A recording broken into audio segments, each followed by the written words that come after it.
You're welcome back. This is Newsfile. It's your most authoritative news analysis show. And here on Newsfile, we put Ghana first. Just a couple more of your messages, and then we proceed to deal with the president's encounter and the relevance and how he responded to those questions. The emphasis has, in the course of the week, been on the how not well the journalist did. Now, this is the information we understand coming from the presidency on the vice president. It says vice president flies to United Kingdom for medical attention. The vice president of the Republic, Alhaji Dr. Mahmoud Bawumia, in the late hours of Friday, 19th January 2018, was flown to the United Kingdom for medical attention. After a series of tests by his doctors, he was referred to the specialist in the United Kingdom for further observation. All arrangements to secure the best of medical care have been done by the government. The general public is informed to allay their fears and rather join in prayers for the vice president. Any further information will be duly communicated. And this is once again signed by Eugene Ahen, who is the Director of Communications at the Presidency, who signed the first letter. Yes, so can I hear you say something briefly on that? You were expecting that there will be updates. Now you are receiving the updates, no matter how long you think it took. And again, we are told that nobody should be afraid of anything and that things are going on well. If anything at all, pray for him. Yeah? Absolutely. We should be happy that we are getting these updates, and we should just pray. That's what we can do. We need a vice president. Some people want him to be president so that Samira will be first lady. So he's absolutely very popular, and we need him back, and we are all going to pray, you know, that Samira becomes first lady. So our hearts are with him. Yeah. Quickly, what do you say? Well, you actually I got us. And because you were trying to do a more responsible thing. Thank you. Wanting this information to come from the appropriate source. I respect that. But you know, we journalists are very difficult animals. Unseen hands. And sometimes you feel like you got a scoop, quote unquote, it's a research, but not really a major scoop to put out there. You want to put it out there. It's good government has issued a statement. As I said, prayers, yes, but not the mass production and scaremongering that we have become used to of late. So that's all right. Okay. Yes, Sammy. You wanted the update so badly. Yes, and this is very relieving. I mean, it's going to calm waters. It's in order. It's in order, and we have to continue to pray for His Excellency the Vice President. We wish him a speedy recovery. Right, Emmanuel. Well, join with what colleagues have said here. We all are praying for him, and I believe he would return. Finish his term as vice and become the president. So that's a very so our prayers are with him, and I know just as the release is indicating, all that it takes, I mean, all that they need to do to get him right will be done to get him back in good health. Okay. So the second part of the campaign part of Kofi's I'll tell you what some people told me. Absolutely. So you have to be back. But some people didn't tell you the NDC is coming back. No. They said that won't happen. It won't happen. Okay, we shall see. Okay. And Kofi Bento is being reminded that the GBC board in law has no power to hire and fire the Director General. That's what I said. Okay. That's the dysfunction. Board with no powers. What's the point? Okay. Because of the NMC and the insulation part. They are breaching every corporate governance rule. That's why it's dysfunctional. And I'm becoming aware of a situation where the intention actually was to just get him out of the place. There's some official, stuff that have been embargoed. But for which he gave them a dagger. Hands. You see, I told you. I agree, but he gave them the dagger. You see, okay. Let me read my text. Let's not go back to the subject. Kofi Seidu says that the president's comments about, okay, we haven't gotten to that point yet. Okay, just greetings, too many of that. Okay. All right.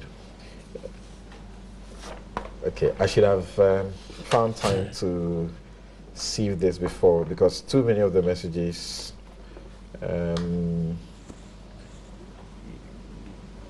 Okay, I wish the Vice President speedy recovery, and this Abdul Aziz Mohammed. I wish the Vice President speedy recovery. However, this precedent that has been set by the Communications Directorate, okay, you've been told this is not the first time Kuku referred us to some, and you know, institutional knowledge, when it comes to that, you can give it to Kuku. It says, must continue. The public should always know every government appointee who falls sick through government communication channels. Okay. Then there is a message from Sisi Kole. He says, thanks to Seth Kwame Boateng, the first and second ladies, for their efforts and contributions to get the Konfanochi Teaching Hospital project completed. To me, this clearly shows that our political leaders are truly letting the country down. They must sit up. I think the government must establish an appraisal system with a clear, achievable objectives for each minister, and if you are unable to achieve your objectives, then you must be out of your job.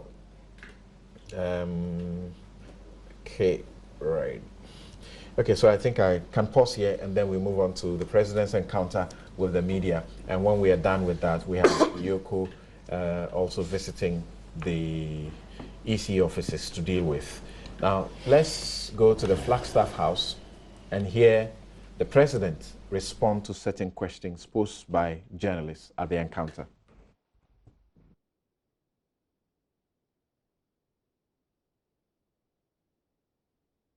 Well aware of the general sense of anxiety in the country and the strong feeling that politicians tend to get away with corrupt practices. A significant choice, though that Mr. Amidou is, I do not expect that he will provide all the answers, will deal with the phenomenon of corruption by public officials. But I do believe that at the least, the office will remove the fear of partisan prosecution and begin to put the fear of God in all public officials who are intending to go down the path of corruption. I've made it publicly known that anyone who has information about acts of corruption against any of my appointees should bring it forward and should be prepared to back it up with evidence. Mr. President, my name is Kemini Amano. I work for GH1 Television. I'd like to know, how many jobs did your administration create, directly, indirectly, permanent, or otherwise, over the past year? Now, respectfully, while you're at it, do tell us, how does that measure on unemployment in the country? The statistics on the jobs, I think, as we all to forget, I'm barely 1 year in office. Some of these statistics are being collected as we speak now. So the labor statistics as to the amount of jobs that have been created, those are not statistics that are at hand anywhere, even for me, for the government. I believe that they are in the process of being assembled. So perhaps in 2 or 3 months' time, we'll be in a position to answer that question in a more effective manner. We brought stability in the place of the erratic power situation that we inherited, which we all called DUMSO. Adequate power supply is critical to the operation and success of industry, especially small and medium-scale enterprises, which provide the bulk of employment. Not only is regular supply important, but competitive rates of power are equally important. Tariff rates for non-residential users of electricity, which embrace most SMCs, have been reduced by an average of 14% to boost their competitiveness. Furthermore, an industrial development tariff has been approved for industry to enhance its competitiveness. A new rate of US $6.50 per million British thermal units, MMBTU, as against the previous rate of US $8.84 per million British thermal units, has been approved, established, a 26.5% rate. The person who won the expatriate for the business person has been a client of mine for over 35, nearly 40 years. His father was a good friend of my own father, and he himself has become a very close personal friend of mine. I've known him, and I eat in his house. He eats in my house. He has my telephone number. I have his. Even since I became president, I've eaten in his house a couple of times. He's also been to my house. One of the reasons I've eaten in his house is that he lays the best Lebanese food in Accra, and I love Lebanese food. So anybody who invites me to Lebanese food, I go. He happens to be. And this, now, I'll be amazed if somebody like that, Said Fakhri, will think that he needs to pay money to come and sit next to me. This is a man who can get me on the telephone any time of his choosing, who sees me, who comes to my house, and whose house I go to. But nevertheless, the accusation has been made, so it is being investigated. I see part of the problem I have in this very broad commitment that I have made, can sometimes, but the genuineness, always the proof of the pudding is in the eating. We will see how the special prosecutor conducts himself. We will see whether investigations that are mounted and serious charges against people whom I've appointed, whether they are brushed under the carpet, or all of these things are matters that will unfold. And I think it's in an area whereby actions will speak louder than words. Right, so you've been listening to His Excellency the President, Nana Addo Dankwa Akufo-Addo. We'll return to that subject shortly, but we have received information that the release that I read to you a while ago, there are some problems with it, that it's not officially sanctioned. Eugene Ahin is the man at the presidency who the statement is attributed to. He's on the line. Good morning, and thank you for joining us, Eugene. Good morning, Councillor. Great.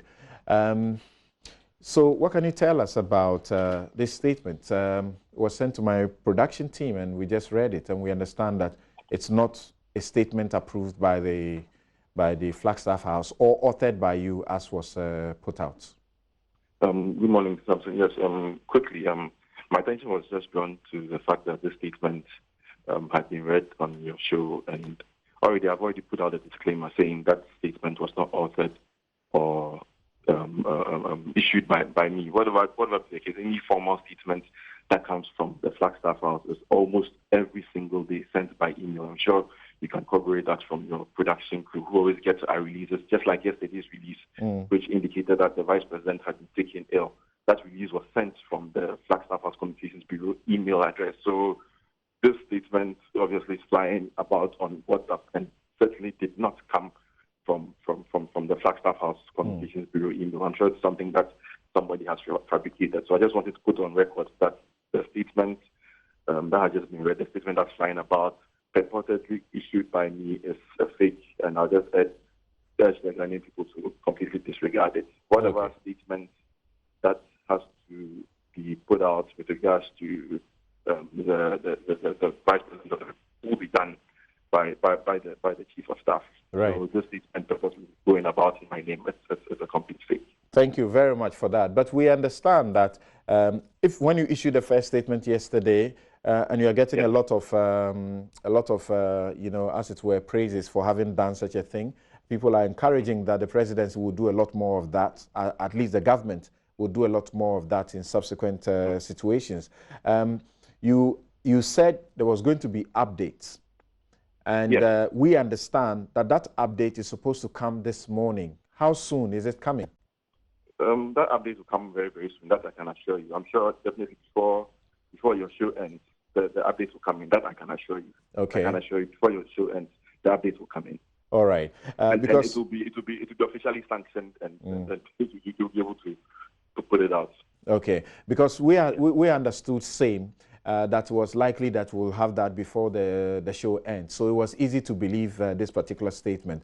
However, the truth remains that the vice president has been flown out, right? Well, whatever be the case, as I said, the truth of the matter or updates on the matter will be communicated shortly. That I can tell you for a fact. And I don't think it lies. It's certainly above my pay grade to put out any information with regards to that material matter. But as I said, definitely before the show ends, definitely updates on the matter will be put out. I guess it's fair to end this interview here and to hope that you will send it to us as quickly as it is ready. Definitely. Thank you very much. Thank you, Eugene. And Eugene Ahen is in charge of communications at the presidency. And how all of us, agreed and felt that the content appeared to have synchronized with what we were expecting already. But we can wait for how many in an hour or so. Earlier point is reinforced. Right. Sometimes we keep quiet. Right. Against my wishes. Right. This is to tell us the dangers we are faced with regards to social media. Social media is not the danger. Because I understand it's all over the place. Secure government communications. Look, there must be a way for anybody to tell this is authentic and this is not. Okay, social media is not the problem. Right. I think there are too many things that just are floating all over the place. Yeah, but you see, this one, this communication, it's an enabler. This information or release that is being discredited is on the platform of the presidential press corps. So it's easy to believe. It's not easy. It's not difficult not to believe. But that's what I'm saying. The presidency is right. When they send communications from the president, it comes to our emails. Right. And it's there. Right. I just checked yesterday's one. I didn't know they sent me. Right. But it's here. Okay. So you would know it's authentic. But picking it up somewhere. I realized when I was reading, you were checking your mail to be sure that it was there. People can fake these things. But even the email is not going to secure it. There are technology you can use for a seal. That will give you that. Just like Koku said, originality and authenticity. We started the show on that note and decided to respect certain ethics, and on the basis of that decided that we'll do a brief discussion of the release that has been issued earlier and stay away from every information that we are aware of. And we try to do that. So we'll wait for the official communication to come. Now, you've just been listening to the president. I start with Kofi. So you've just been listening to the president and responding to a number of issues, including the cash for seats. And what would you say about his responses to the questions that were filed at him? I mean, before even the specific responses, the president must be commended for this exercise. He's promised to do it twice a year. There was a time in this country, and some of the young people can't appreciate this. We went through 20 years, and the president did not speak to the press. And Kwekubako has a lot to answer for that. For some reason, the president didn't want to face his type and the Kwesi Price and co of this one. But it's very interesting that we've come to the point now where the president feels he has to answer to us. He's committed to do it twice a year. I pray God it will happen. So that's a very good thing. It's a tradition that must be kept. Nobody must be able to ascend that office and decide not to talk to us for, the whole period.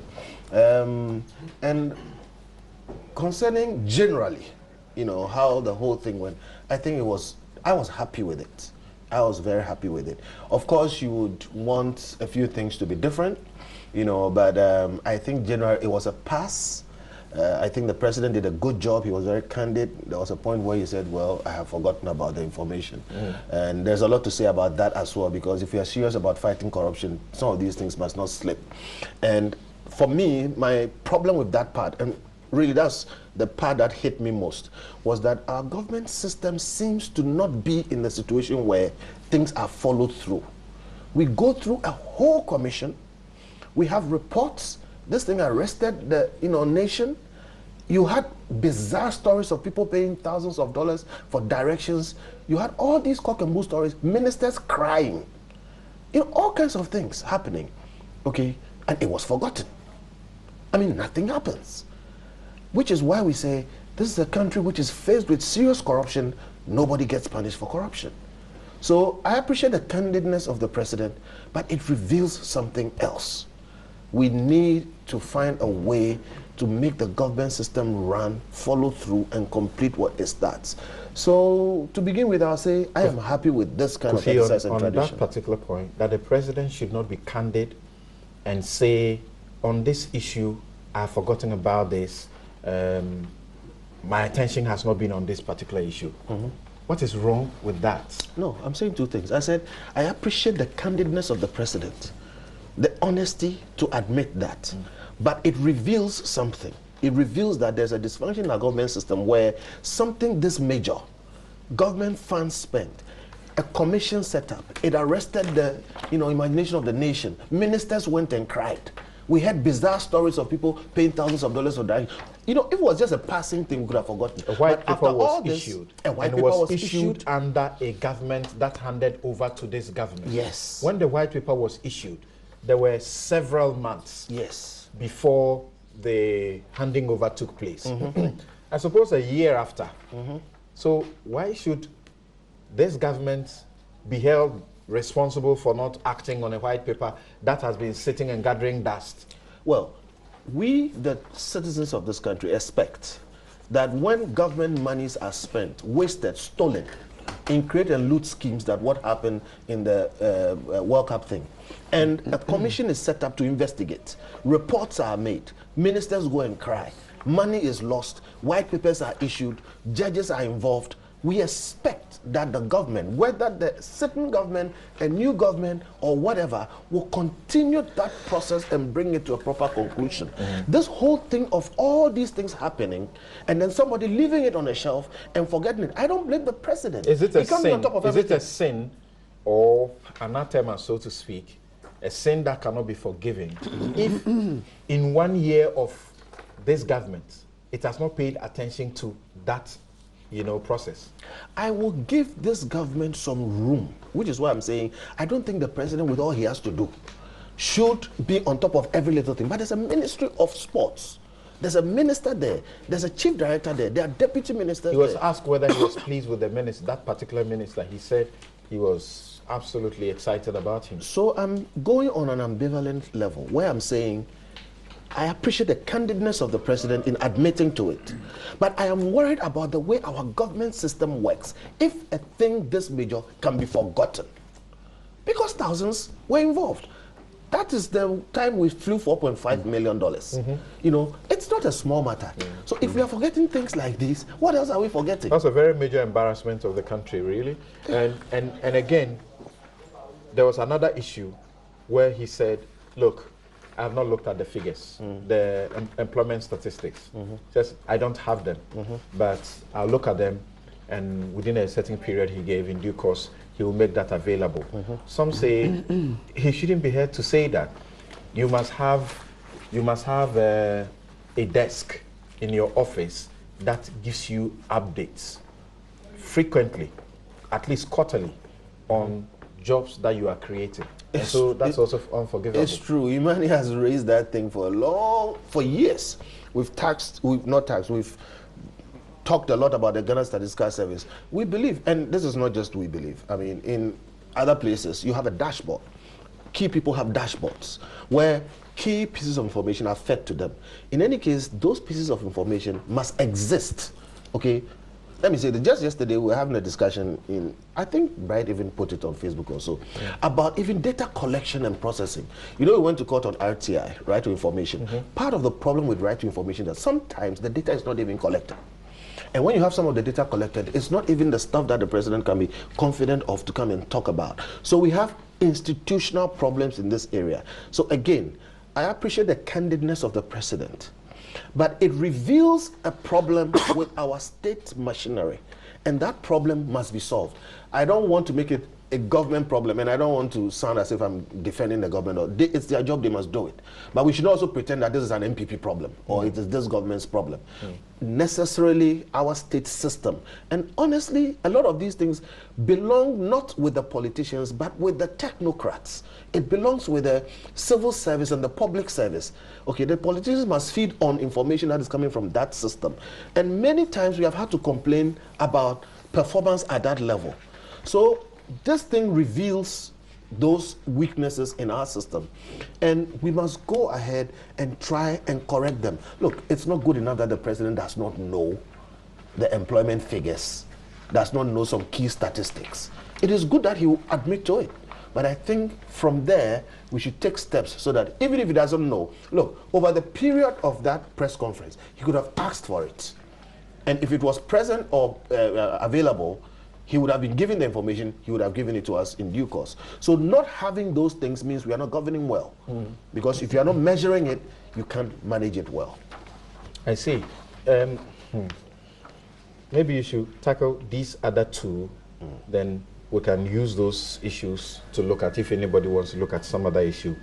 The president also responded to Kwesi Pratt's question about whether or not he was not prejudging, being prejudicial about the cash for seats, thing. And he said, well, look, I have all this information about the fact that no wrongdoing had gone on.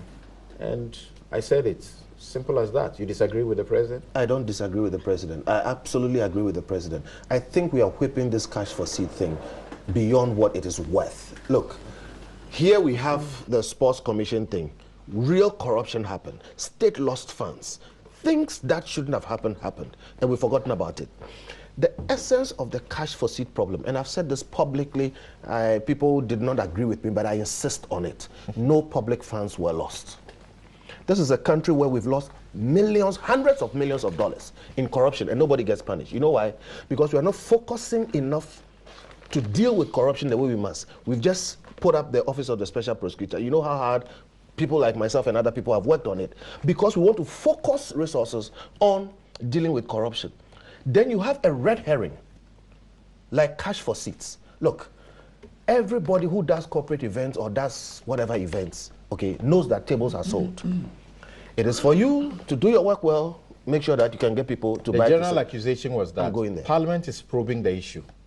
If the president, responds to such a question and reiterates his point that, look, I've cleared them because I have information that clearly shows that nothing wrong was done. What he's doing is not good. Then it was also about the fact that he's become sort of a clearing house, so to speak, and issues come up. They come up to his table, and he's clearing people before other institutions can step in. Where he's supposed to actually be asking for investigation, he's seeking to turn himself into the investigator and the judge at the same time. There are things the president must clear. Clearing it does not mean Parliament should stop doing its work. If they want to investigate it ad nauseum, they should go ahead and do that. But the president has things to do. He must focus on the things that he has to do. There are some of the things that he cleared or the system cleared I'm not happy with, like BOST. Okay, so we can interrogate those things. But back to this cash for seat thing, it should not take any more of the government's time and consideration, because no public funds were lost. Look, somebody in the executive did a terrible thing. Total indiscretion, did not do what he had to do. The executive should deal with that. But to make it a national problem, okay, when we have other really serious things, for me, this is one of those things I agree with the president. He should put it behind him and let Parliament do whatever they want to do with it and go focus on the things he shouldn't be forgetting about. I see. That's how I feel. Okay. I was coming to Kweku, but he's looking for some documents. So let me hear from Sami Ablakwa, and then Kweku too will hear his views on these matters. I think, Kofi has isolated a number of issues that we can chew on he forgetting being frank and being honest about it, and yet we are blaming him. I mean, this is a human being, for crying out loud. Then he also doesn't have the statistics immediately of the job creation thing. He doesn't want to commit your kind of mistake you made some time ago, and you've been bashed, repeatedly for that. Then gets to he turning his place into a clearinghouse and being prejudicial and these matters? What do you say? Thank you very much, Samson. I would come to your specific concerns in a jiffy. Let me just make some preliminary remarks about my observations of the entire event. First of all, I think that we must commend our presidents, President Kufuor, President Mills, President Mahama, and President Nana Addo Dankwa Akufo-Addo for continuing with this tradition, which really is becoming very well established. It is good for democratic accountability. It's good for good governance that the president opens up to the media to take questions.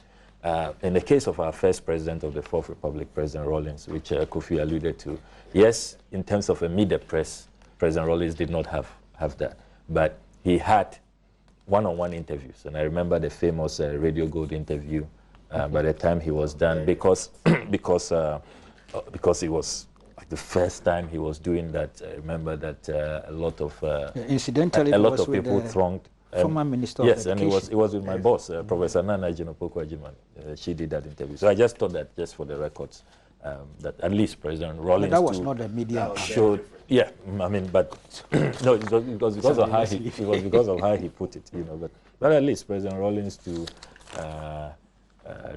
tried somehow. Having said that, I think that the event itself appeared rushed. Right from the beginning, you heard the information minister saying that, you know, we'd have to do things hurriedly. The president has other important matters of state to attend to. You see, the invitation came from the president. So you choose a day that you can really have time for the media. We've commended you. It's a good, you know, democratic activity you are carrying out. So let's have time for it so that we can delve into the issues, and then you can also provide, you know, appropriate responses. So I'm not comfortable with that, you know, rushed approach. Then the format does not allow for follow-up questions. I think that we need to take a second look at that. I'm also concerned about some of the responses. They appeared evasive, you know, especially on the Gitmo 2, you know, on the National Digital Addressing System and all of that. Some of the responses were evasive. Specific to those. Wait, just hold on there. How evasive was he on the Gitmo 2? That this matter will go back to Parliament, isn't it? And that they are considering their options, and you know, and that's not evasive, is it? No, it's evasive to the extent that he didn't give a conclusive action. Yes, because you know, on this network, I heard my good friend Kojo Ponkrumah say that government has a decision. It will be put out shortly. I was on a CDD panel with the Deputy Foreign Minister who reiterated same, that government has a position, but he will not be the one to put it out, and that they'll put it out same. So I was looking for it, especially as ranking member of the Foreign Affairs Committee, where since January 6th, this matter has expired, and Kofi has to be commended. He was the first to raise this matter, to bring this to public attention. We don't know what the position is. And the Supreme Court decision on Article 75(2) is very clear. Every minute since midnight of January 6th that these two Yemenis are here, they are in breach of the Constitution. You know, now there's clarity on the matter. It's not before that, you know, we took a different view that you didn't really need parliamentary ratification. Now there's clarity, the Supreme Court has ruled. So it's a matter for the executive to decide. To bring in Parliament and suggest as though, you know, you will have some discussion with us. No, you will just bring your decision to Parliament and we will ratify. If your decision is not for the two to stay, then you don't even bring in Parliament at all. You just return them. Okay. So I was proceed not, to the other. Yeah, and then some of the choice of words too. I thought that referring to civil society as amorphous. You know, when you are in government, you are not too comfortable with civil society. When you are in opposition, you love them. You love what they are doing. You love that they are keeping your opponent, the government of the day, in check. You know, wise man. Yes, you know, self-appointed wise man, and you know, amorphous community and all of that. I thought that he could have stayed away from some of those, you know, choice of words. But on the substance, first concern I have has to do with the jobs issue. apart from the fact that he didn't have the statistics, and by the way, just to quickly respond to the concern you had about what I put out when I was Deputy Minister of Information, it's work we had done, we had collated. And you see, the problem in this country is that we don't have an independent body that is really keeping track of the job statistics. Statistical service, you know, statistical service must do it, yes. But so they have it. They're not working. Yes, I mean the statistical service is not doing it. But the thing is that it is being said that the government, this government cannot have an excuse because it has declared, I'm creating 10,000 jobs in the YEA for this, planting for food and jobs. I'm creating this number of jobs and then what's the brigade? The nation builders. Yes, the all of that, your specific numbers. So you should be able to tell that for this particular, module, I've created this number of jobs, that number of jobs. The CEO of the YEA has come to confirm that they are going to create quite a good number of jobs for the youth. So they should be tracking by themselves. I agree with you, something, and those who have said that. But you see, we still need an independent because of what we faced when we put out our figures. I mean, there was a lot of doubt about it, and we provided a breakdown. We're only because of a vacuum, a void. We were trying to fill that void. But I mean, the feedback was that look, it's better for an independent body to do that. Then we can be sure. Remember that the job situation is even further. If you like, clouded in terms of the lack of statistics, because the acting general secretary had put out a figure that 100,000 jobs had been created by September, last year. So people were expecting some kind of a confirmation of a sort. But you see something, what is even more worrying to me about the jobs discussion has to do with the first part of the president's statement. And by the way, I think that the president's speech was too elaborate. He will have an opportunity with the State of the Nation address next month. This is for the media. You come like it happens in the White House or in the House of Commons with the Prime Minister's question. They come and they are ready to take your questions. Let's adopt that approach. But where you come and read another very elaborate, State of the Nation address, it takes time off. And you notice that a lot of the journalists didn't have time to ask their questions. But you notice that the president began with the precarious state of the unemployment situation and how job seekers, the images, the Ghana immigration recruitment exercise, how the job seekers were stranded at LWAC and all of that. And he provided very, heart-wrenching statistics that at the Ghana Immigration Service, you had 84,000 people applying, 47,000 qualified, yet only 500 vacancies are available. Ghana Revenue Authority, 59,991 applying. 20,177 met the requirements. Only 350 will be employed. Ghana Armed Forces, 26,000 applied.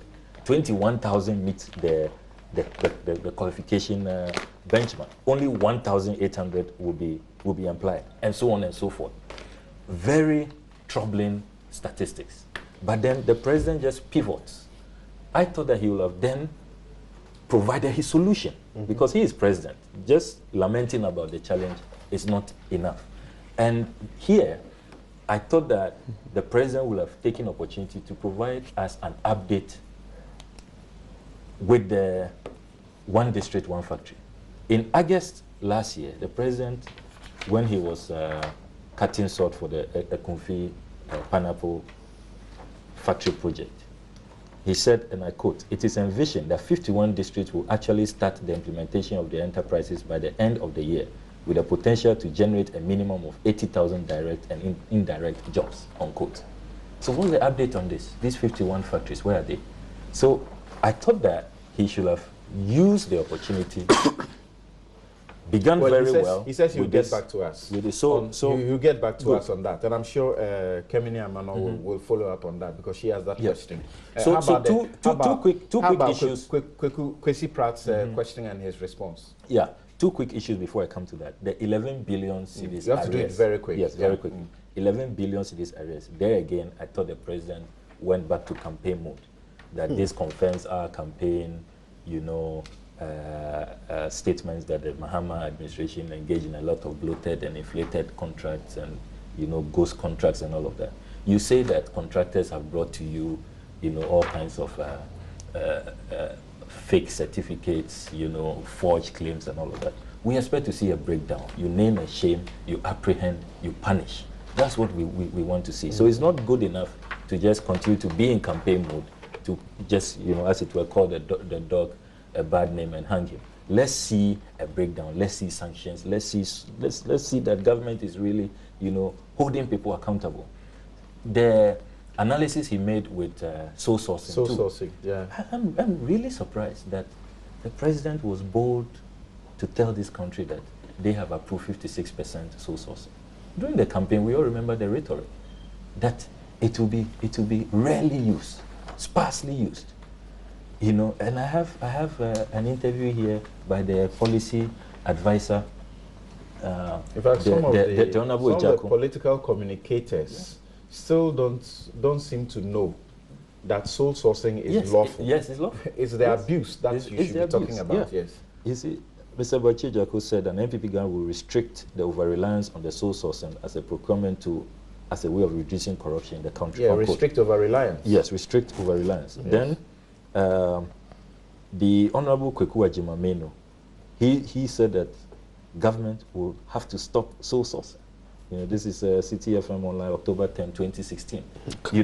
So, I mean, all of this rhetoric, and now we are told that 56%. You see, it confirms the point with me that sometimes the funding you get, for example, funding for the Flagstaff House from the Indians, is tied with an Indian contractor. You don't have a choice.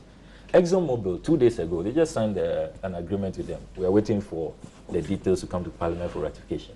I've heard Dr. Steve Montiel say that it should have been competitive. But sometimes, because of the terms and how big ExxonMobil is, you feel that you are quite blessed that they are coming to your country, except that you must make sure that you negotiate well, But that was not done competitively. So I thought that there would have been some admission there that there's nothing wrong, there's nothing illegal with soul sourcing.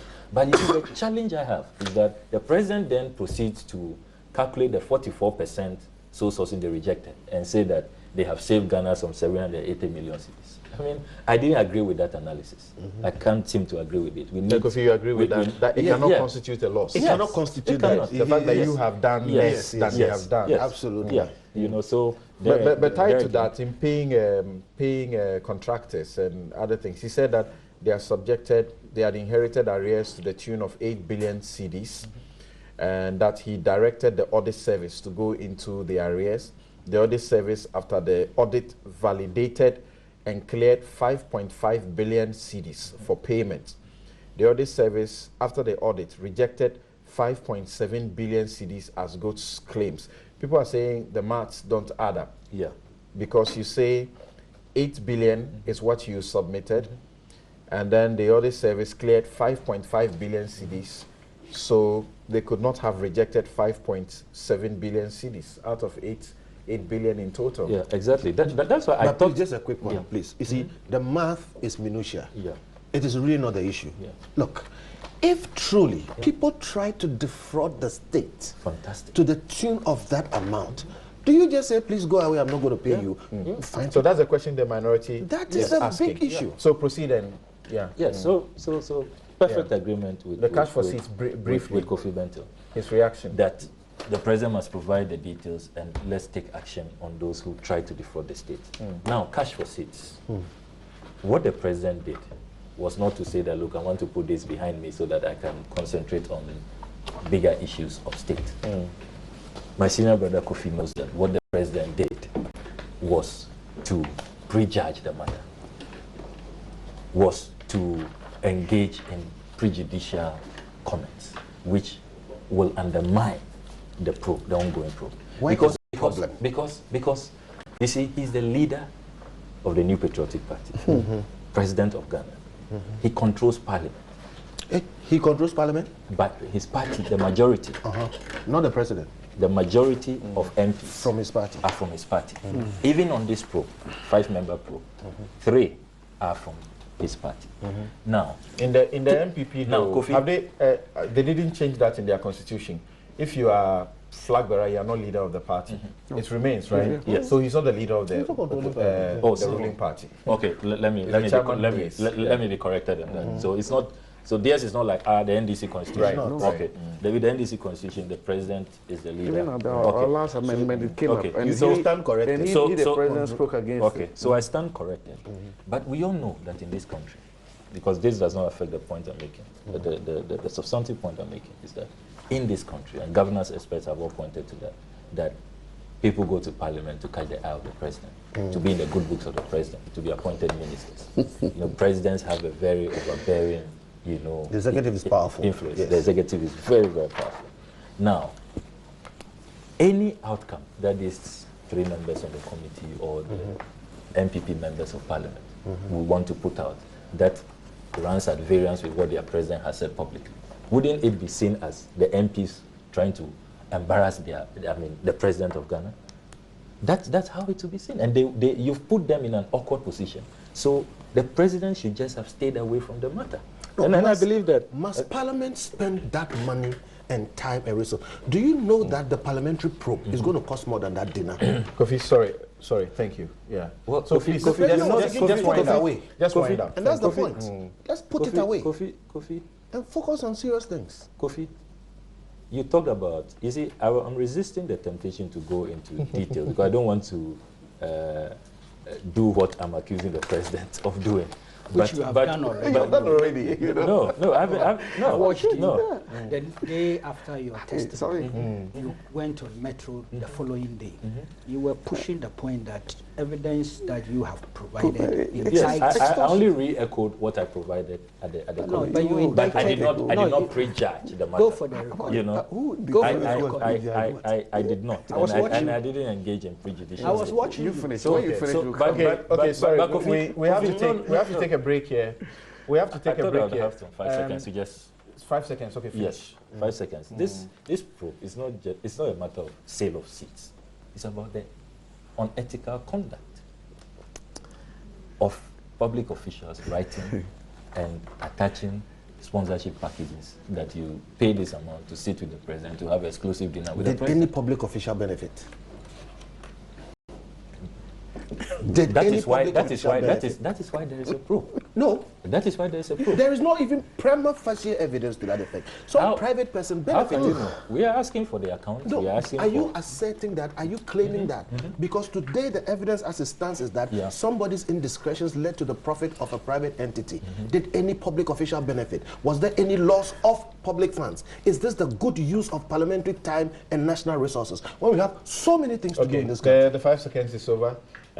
Thank you. We take a break here. When we return, we will hear from Kweku and Emmanuel Asigiri. We'll be right back.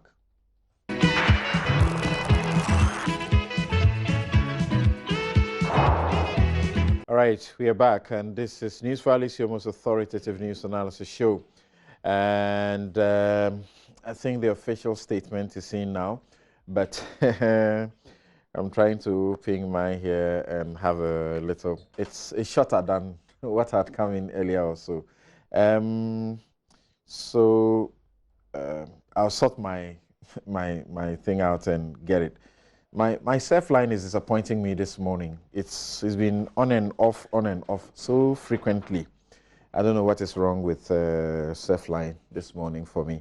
Okay, good. I can read Kweku's. And so, no, he signed it. This is from the presidency. I think that the dating may be problematic. Huh? Yeah, it's the 19th. Yeah. Yesterday. It says, Vice President leaves for the United Kingdom. The Vice President of the Republic, Alhaji Dr. Mahmoud Bawumia. Okay, so I got an interruption that stops my ability to read. But I guess it's just telling us about the fact that this has happened. If I can finish it up. Somebody was trying to call Kweku, so... Should I read it? Just that. Yes, Kweku can read it. The Vice President of the Republic, Alhaji Dr. Mahmoud Bawumia, on Friday, 19th January 2018, left Ghana for the United Kingdom for medical leave on the advice of his doctors. He was accompanied by Second Lady Hajia Samira Baumia, signed Honorable Akosua Freeman Osei Opari, Chief of Staff. Okay, thank you very much. So, but you are right, the date is 19. Yeah, the date is 19. Should have been today, but that's okay. We now have it. So the confirmation from the Eugene Ahin, he signed this. He had given the indication that it would be the Chief of Staff who will sign it. Yeah, he forwarded it, okay. but the Chief of Staff signed it. Okay, okay. He forwarded it to the media. Yeah. Right. Yeah. Okay, he was forwarding the Chief of Staff's information released to the media. Great. So it's that simple, that the Vice President is on a medical leave on the advice of his doctors to the United Kingdom, and he left last night. So we're back to medical treatment and medical checkup. Yeah. Now medical leave. Right. That's right. There's a new lesson. Okay, so that's done with. So the President's encounter and some of the issues that came up, we have flagged a number. I don't know what you have to say, which one of them? See, Sami raised a point about us being given further and better particulars. I'm sure relative to the point about arrears. And indeed, I have to be honest, the audio, the President actually said 8 billion. We are talking here of the mathematics. Yes, I'm told that he said 11, it's supposed to be 11 billion. The text that was given to the media, he says, we are resisting the temptation to award contracts when funds are not available to pay for the certificates as they come up. Those who conduct business with government will find that things are being done differently. We have had to subject 11 billion cedis of arrears bequeathed to us in 2017 to a process of audit review and validation. The audit service has certified payments to the tune of 5.5 billion Ghana cedis and rejected 5.7 billion cedis, representing a potential savings of 51% on these outstanding commitments. This shows the validity of our criticism that so much of contracts awarded in the Mahama era were inflated and apparently in some cases non-existent. So yes, there was a slip of tongue relative to the figure, in my candid opinion, because the text will show that it is 11 billion. So the mathematics still square up. But admittedly, if you listen to the audio in isolation from the text, then you raise the issue of the mathematics. And these are partnerable. Oh, of course, of course, inadvertent. In any case, the other question that has been asked is that give us the breakdown, give us names, give us figures. I agreed with that in principle when I had appeared on Randy's program. So I decided to search. And yesterday, I was able, this is not an interception, but I was able to get this thing. Auditor General's report on MDA liabilities as at 31st December 2016. My goodness, it's mind-boggling. 2016 or 2017? 2016. Okay, the liabilities, It's mind-boggling. And it's not, I'm not looking at just the executive, because that's not what, he said Mahama era. So it's not necessarily that the Mahama administration perpetrated all those things, but they have supervisory control, command over these things. There are many MDAs. Yes. My goodness, you ran. So the breakdown is here. Okay? I think what the president and his people did was to do the mathematics and put them without giving the specifics. He couldn't have. He couldn't have come and said company A or ministry B or so. He couldn't have done that. But the document is available. I believe this document should be made public. Yeah, it should be published. It should also be sent to Parliament and all. Auditor General, after all, reports to Parliament. Yeah, absolutely. Yes. And that's when the committee sits on. I cannot believe some of the things in here. The EC is here. The Electoral Commission. Running into about 322 or so million that was rejected. What? Tor, just example. We can't do this whole thing, but every single detail is in this document. You say a claim of 72 million Ghana cedis was submitted by Minister of Energy, it brings in to the Minister of Finance on behalf of Tor under plant stabilization and profitability as government liability as at 31st December 2016. To ascertain the authenticity of the claim, we requested for the relevant supporting documents which the Ministry of Energy could not produce except a GIFMIS PV extract referenced number MENP, can I skip those things, stroke H, and dated 26th May 2015 with an amount of 86.9 million Ghana cedis processed and paid as part payment to TOR's plant stability and profitability enhancement project. In the absence of further documentation, we rejected the claim of 72 million Ghana cedis. Period.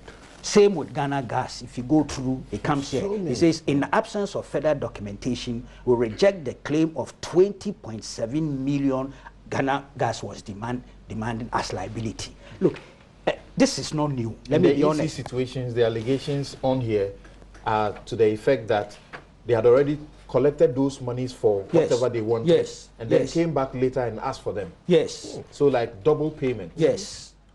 Okay. On two occasions. It's on all the MDAs. It's in abundance. And to be honest, it's the same thing with all the audit reports from as far back as 1965 that I've been studying.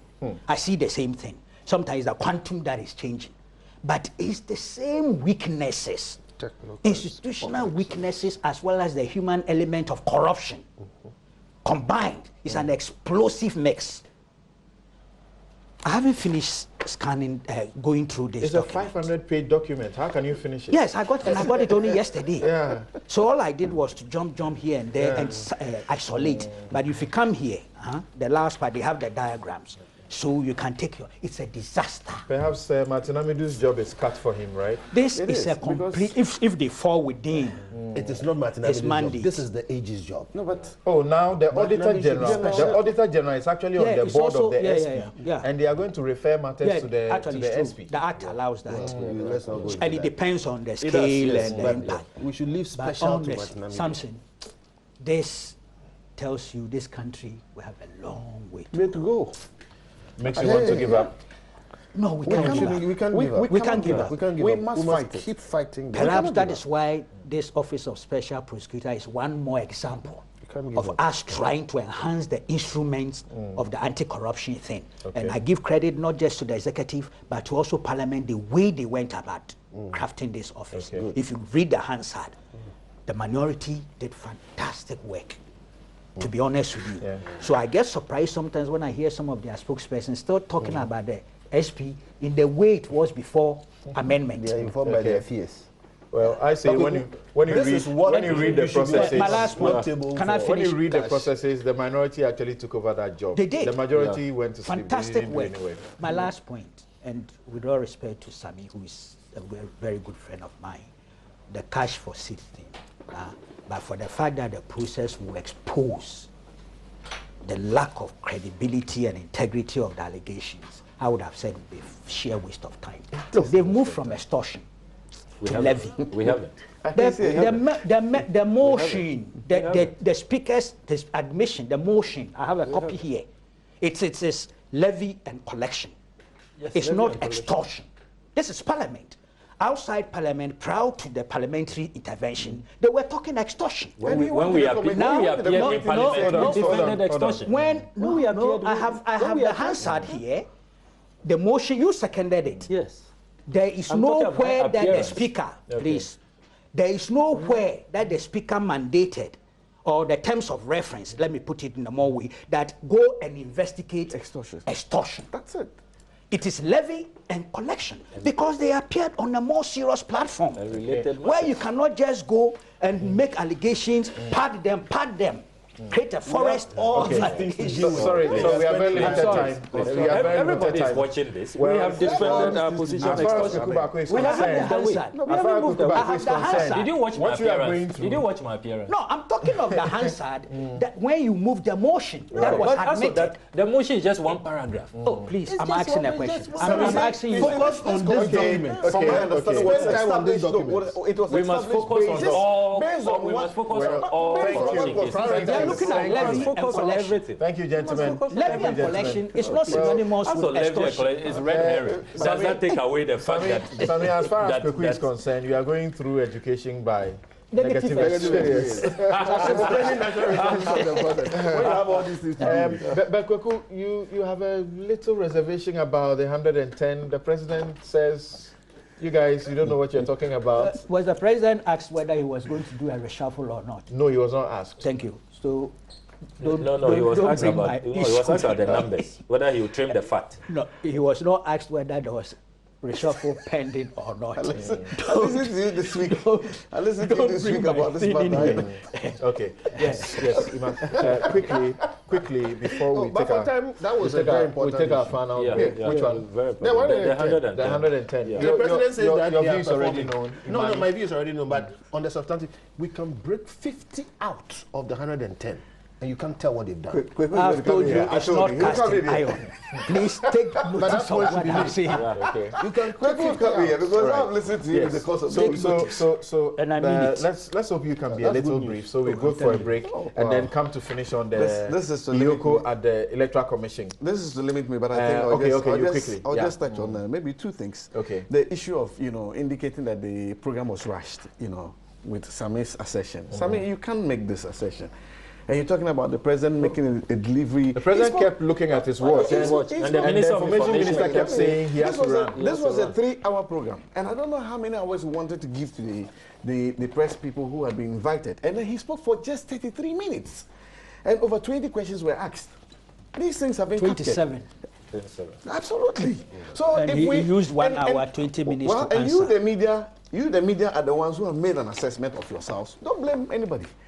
I've heard some media people saying that next time it should be structured in such a way that some journalists, and they must admit that some are more senior to the other. If we won't try it. For me, we won't try it at all for anyone to say we are gagging people or we are selecting people to come and do things in favor of us. So that part where you think that the program was rushed, I don't agree with you, and I think that largely the Ghanaian public would not agree with you on that matter. And then the issue of the figures to do with jobs. That it is not just only you, but you are defending your issue with regards to your 1.6. And then we are seeing, the president taking on for the fact that he hasn't got figures. Something you were talking about programs this government has said it's rolling out, and then based on that, figures should have been put in place. Most of these things that, have been put out there are not programs that have taken off yet. In my sector, we have programs that we are targeting about 10,000 young people to get them into employment. And as I speak, we have about the first 4,000 that would take place by the middle of February. That's not the situation where we would have fed the president with that kind of information to say that a program that is coming, and I'm not talking about something where we are not at the point to say today we can start, but we are doing things based on a timetable.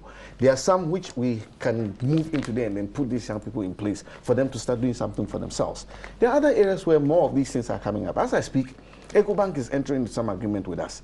We should have even signed this agreement before the end of the year. But as I speak, by Tuesday, we would clear that there were a few bottlenecks that we needed to get through.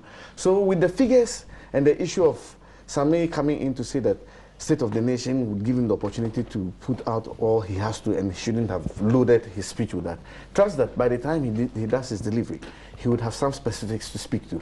But the point where Statistical Service is supposed to be giving some information, I think that I side with Kofi's submission. It is not just because some of us are under agencies where we should be giving out these figures. I think the Statistical Service should be able to move out there and then get to feed us with some information. Because the issues where the president raised to do with job seekers, I can dare say that the 84,000 who put themselves out for the immigration application, we can't quantify that number and say all of them are unemployed. Because we have some people who want to move into other areas. And I'll use a typical example for the vicinity. You're right about that. The vicinity that I live in. There's a security man within the gated community who's walked to me to tell me I should help him get into the police service. And I've questioned him as to why he wants to leave the job. I mean, you would have reasons why you want to move on. Such a person, if he finds himself in the number of the 84,000, you would think that that makes it, even though we are turning out large numbers of young people who don't have jobs, we are putting in measures to dealing with these issues. So YEA and the numbers they're talking of, I know they have rolled out some of their models, not all. before the middle of the year, we would have done quite a lot that we can speak to and say we have these numbers that we've put in place in terms of job provisions we've made for the young people. Thank you very much. And when I was doing my take, and when we're talking about the doctors' matters, I have said that the ratio is like 1 doctor to 1,000 plus. You don't know. 9,000. You don't know. It's this terrible. A good friend of mine, Kwame Esiedu, Sapon Esiedu, who is doing some work in this area, has brought me figures from the World Health Organization that is actually one doctor to 9,043 or so, and then you have 1 nurse to over 10,000 persons. I mean, this is I can't believe this is sinful. And your nurse is unemployed. This is sinful. Right.